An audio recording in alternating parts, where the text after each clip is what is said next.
इसकी बात से ये लगता है कि ये पागल है।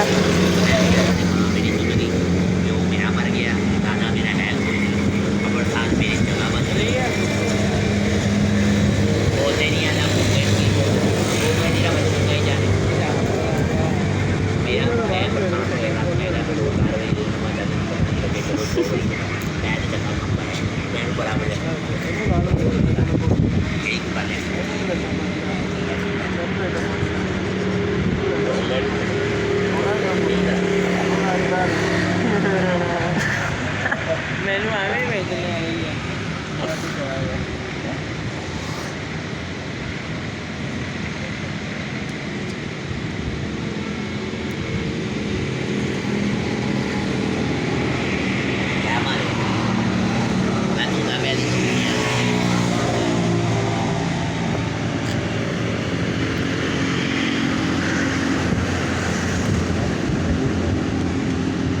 थले भैया या परवरदिगार थले निकाल गुनाह न कर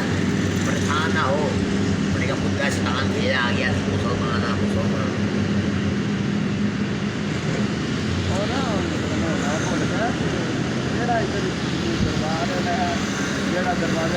कितने दुआ की नहीं होनी पागल दुआ राजा नहीं कबूल हो गया। एक बंदा ही ना एक बंदे दे हाथ फड़ लेती होती कहते हैं कौन उन्हें क्या उन्हें मोटरसाइकिल में गई उन्हें हाथ फड़ लेती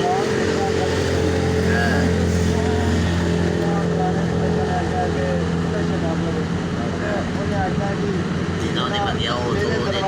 थोड़ा ही देता बेहोजी बोली मेरी लेकिन दरबार के अंदर मस्जिद है दरवाजा समझने लग गए लेकिन लोग ये नहीं समझे उन्हें ये आख्या कि जेड़ा मैं जिस राह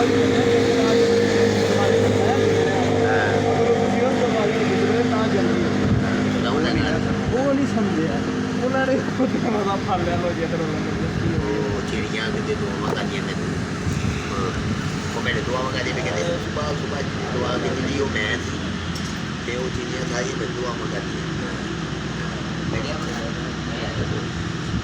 वो मैं पीएच का था पता लगे तो मैं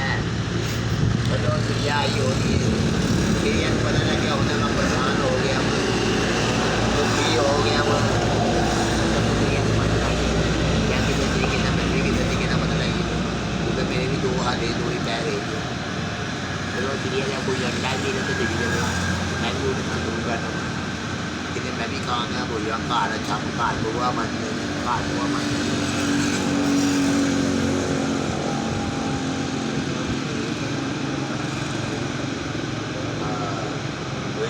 जा भज के खाड़ी तुला ने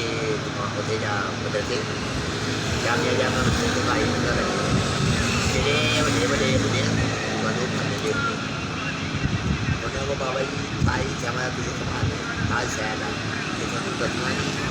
है क्षमा बखरियाँ नहीं है क्षमा बखरियाँ